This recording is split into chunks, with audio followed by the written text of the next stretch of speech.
And this is part 2 already of Genesis, chapters 37 to 50 of the Messianic Jewish Family Bible Trio Life version, TLV, and this is for February 17th. So we had just read about Judah and Tamar, and we're going to talk a little bit about this before we move on to chapter 39. So Judah's daughter-in-law was Tamar, and she had married E-R. Now, he did evil in the sight of God, so God struck him dead. But there is a Levirate marriage law that when a son dies, the brother next in line will marry the widow of the deceased brother and give a child to the widow, and this child will be the child of the deceased brother for an heir to him. So in the process of time, Onan actually ended up being dead because he really didn't want to do that. And then there was the youngest, the brother Sheila was too young at that point to be married. And actually, Judah told her to go wait in her father's house as a widow. And when he was of age, that yes, this would happen, that he would be next in line to give her a child to keep that heir going, and that would happen. Well, Judah didn't do what he promised, and so this is what happened. So when his wife died, he went to be comforted by a harlot, and she played the harlot and ended up being pregnant. And as Judah said, she was more righteous than what he was because he did not hold up to what the laws were and what the customs were. So that is the long and short of chapter 38. So now we're going to move on to chapter 39. Joseph succeeds in adversity. Now Joseph had been brought down to Egypt. Potiphar, an official of Pharaoh, was the commander of the bodyguards, bought him, from the hand of the Ishmaelites who had brought him down there. But Adonai was with Joseph, so he became a successful man in the house of his master, the Egyptian. His master saw that Adonai was with him, and that Adonai made everything he set his hand to successful.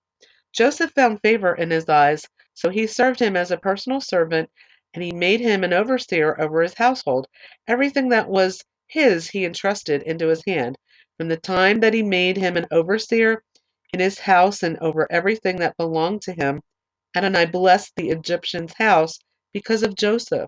Adonai's blessing was on everything that belonged to him in the house and in the field. So he released everything he owned into Joseph's hands. With him in charge, he did not think about anything except the food he ate. Now Joseph was handsome in form and handsome in appearance. Now after these things the master's wife lifted up her eyes at Joseph and said, "Come, lie down with me." But he refused. "Look," he said to his master's wife, "my master doesn't think about anything in the house with me in charge, and everything that belongs to him he's entrusted into my hand. No one in this house is greater than I, and he has withheld nothing from me except you, because you are his wife. So how could I commit this great evil and sin against God?" So whenever she spoke to Joseph, day after day, he did not listen to her invitation to lie down beside her to be with her. Now, on one such day, he came into the house to do his work, and none of the people of the house were there in the house. Then she grabbed him by his garment, saying, "Come lie with me." But he left his garment in her hand, fled, and went outside. When she saw that he had left his garment in her hand and fled outside, she screamed to the men of the house and said to them, "Look, someone brought a Hebrew man to us to fool with us. He approached me to lie with me, so I screamed out loud. When he heard me raise my voice and scream, he left his garment with me, fled, and went outside." Then she kept the garment with her until his master came home. She spoke the same words to him, saying, "The Hebrew slave that you brought us approached me to fool with me. When I raised my voice and screamed, he left his garment with me and fled outside." Now when his master heard the words, his wife spoke to him, saying, "Such are the things your slave did to me." His anger burned. Then Joseph's master took him and put him in prison, the place where the king's prisoners were confined. So there he was, in prison. But Adonai was with Joseph, and extended kindness to him, and gave him favor in the eyes of the commander of the prison. The commander of the prison entrusted into Joseph's hands all the prisoners who were in the prison, so that everything that was done there, he was responsible for it. The commander of the prison did not concern himself with anything at all under his care, because Adonai was with him, and Adonai made whatever he did successful. Chapter 40, an interpreter of dreams. Now it was after these things that the cupbearer and the baker of the king of Egypt offended their master, the king of Egypt. Pharaoh was angry with his two officials, with the chief of the cupbearers and with the chief of the bakers. So he put them in custody of the house of the commander of bodyguards in the prison, the place where Joseph was confined. The commander of the bodyguards assigned Joseph to be with them and serve them as their personal servant. They were in custody for some time. Then the two of them each dreamed a dream on the same night. The dream of each man, the cupbearer and the baker of the king of Egypt, who were confined in the prison, each had its own interpretation. When Joseph came to them in the morning, he observed them, and there they were, looking miserable. So he asked Pharaoh's officials who were with him in, in the custody of the house of his master, saying, "Why are your faces so sad today?" They said to him, "We dreamed a dream, and there is no one to interpret it." Then Joseph said to him, "Don't interpretations belong to God? Please tell me." So the chief of the cupbearers told his dream to Joseph, saying to him, "In my dream, suddenly there was a vine in front of me. On the vine were three branches, and it was budding. Its blossoms came out, its clusters ripened into grapes. Pharaoh's cup was in my hand, and I took the grapes, pressed them into Pharaoh's cup, and put the cup in Pharaoh's palm." "This is its interpretation," Joseph said to him. "The three branches, they are 3 days. In another 3 days, Pharaoh will lift up your head and restore you to your position. Then you'll put Pharaoh's cup in his hand, just as you used to do before when you were his cupbearer. But if you remember me, that I was with you when it all goes well with you, please show me kindness and mention me to Pharaoh and get me out of this house. For I was forcibly kidnapped from the land of the Hebrews, and even here I have done nothing at all that they should put me in this pit." When the chief of the bakers saw that the interpretation was good, he said to Joseph, "I also was in my dream expectantly. There were 3 baskets of white bread on my head. In the top basket was food for Pharaoh, all kinds of baked goods, but the birds were eating them from the basket on my head." Then Joseph answered and said, "This is its interpretation. The 3 baskets, they are 3 days. In another 3 days, Pharaoh will lift up your head off of you and will hang you on a tree. Then the birds will eat your flesh off of you." Then it happened on the 3rd day, Pharaoh's birthday, that he held a banquet for all his servants. He lifted up the head of the chief of the cupbearers and the head of the chief of the bakers among his servants. He restored the chief of the cupbearers as his cupbearer, and he put the cup on the palm of Pharaoh's hand. But the chief of the bakers he hung. It was just as Joseph had interpreted for them. Yet the chief of the cupbearers did not remember Joseph. Indeed, he forgot him. So chapter 41 begins Parashat Miketz, exalted by Pharaoh. So we're going to pause this for a minute and recap what we've just done. So in chapter 39, Joseph was brought down into Egypt to the house of Potiphar, to the captain of the guard, to Pharaoh, and he was an Egyptian, and he gained so much favor with Potiphar because he saw how God was prospering him, prospering his household.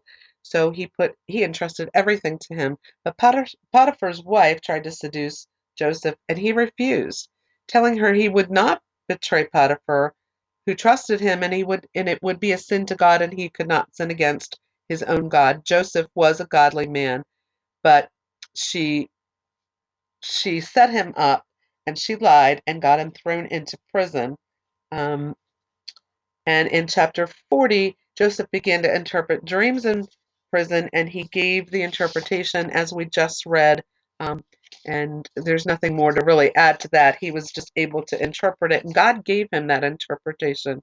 God gave him that ability, and you're going to see why, because it's gonna all fall into place as he continues to to be able to interpret dreams. So, chapter 41, exalted by Pharaoh. Now, at the end of 2 whole years, Pharaoh was dreaming. Behold, there he was standing by the Nile. Then, behold, there were 7 cows, good looking and beefy, and they grazed in the reeds. Then, behold, there were 7 other cows coming up after them from the Nile, ugly and emaciated, and they stood beside the cows at the edge of the Nile. Then the ugly, emaciated cows ate the 7 good looking, beefy cows, and the Pharaoh woke up. So it's been 2 years now. Joseph is still in prison. The cupbearer was restored, but poor Joseph is still in prison. Now Pharaoh is having dreams. God is causing him to have dreams. So then he slept and he dreamed a second time. Behold, there were 7 ears of corn coming up on one stalk, plump and good. Then behold, there were 7 ears of corn, thin and scorched by the east wind, sprouting up after them. Then the 7 thin ears of corn swallowed up the 7 plump and full ears of corn. Then Pharaoh woke up. It was a dream. But in the morning he was disturbed in his spirit. So he sent and called for the fortune-telling priests of Egypt and all its wise men, and Pharaoh told them his dream, but no one could interpret them for Pharaoh. Then the chief of the cupbearers spoke with Pharaoh, saying, I am reminded of my sins today. Pharaoh had been angry with his servants and put me in the custody of the house of the commander of the bodyguards, me and the chief of bakers. Then we each dreamed a dream on the same night, he and I. We both dreamed, yet each dream had its own interpretation. Now there was with us now there with us was a Hebrew youth, a slave belonging to the commander of the bodyguards. When we told him, he interpreted our dreams for us. Each man's dream he interpreted. Then it came about just as he interpreted for us. So it happened. Me he restored to my position, but him he hung. Then Pharaoh sent and called for Joseph. So they quickly fetched him from the pit. He shaved, changed his clothes, and came to Pharaoh. Then Pharaoh said to Joseph, I dreamed a dream, and there's no one to interpret it. I heard about you. It's said that you can listen to a dream to interpret it. Then Joseph answered Pharaoh, saying, It's not within me. God will answer with shalom for Pharaoh, with peace for Pharaoh. So Pharaoh said to Joseph, In my dream, there I was standing by the bank of the Nile, and to my surprise, out of the Nile, 7 cows were coming up, beefy and good looking, and they grazed in the reeds. Then all of a sudden there were 7 other cows coming up after them, feeble, very ugly, and emaciated. I've never seen the likes of these in the whole land of Egypt for ugliness. Then the emaciated and ugly cows ate the first 7 beefy cows. When they were devoured, one couldn't tell that they had been devoured. Their appearance was as ugly as it was at first. Then I woke up. Then I saw in my dream there were 7 ears of corn coming up on one stalk, plump and good. Then suddenly there were 7 ears of corn dried up, thin and scorched by the east wind, sprouting up after them. Then the thin ears of corn swallowed up the 7 good ears of corn. So I told the fortune-telling priest, but no one could provide me with an explanation. Then Joseph said to Pharaoh, Pharaoh's dream is one, even though he had two. Joseph is saying it's all one, it's all together. God has told Pharaoh what he is about to do. The 7 good cows, there are 7 years, and the 7 ears of corn, there are 7 years. It is one dream.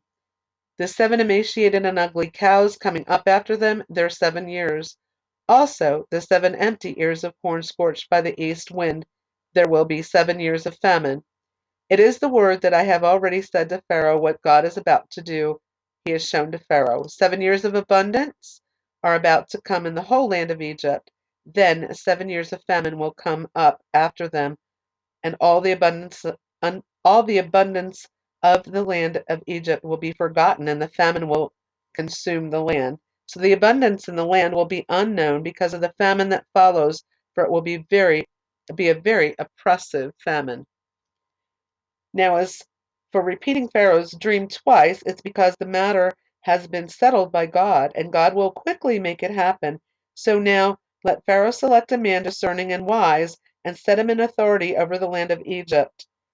let Pharaoh act by appointing administrators over the land and take a fifth portion from the land of Egypt during the 7 years of abundance. Then let them gather all the food from these good years that are coming and let them store up grain under Pharaoh's hand as food for the cities, so they may preserve it. Let the food be held in reserve for the land for the 7 years of famine that is coming upon the land of Egypt. Then the land will not be annihilated by the famine. Now the plan seemed good in the eyes of Pharaoh as well as all his servants. Then Pharaoh said to his servants, "Can a man like this be found, one in whom is God's Spirit?" Then Pharaoh said to Joseph, "Since God has made all this known to you, there is no one discerning and wise as you. Only in relation to the throne will I be greater than you." And I'm going to pause it because I'm already at 16 minutes, and I will come back with part 3.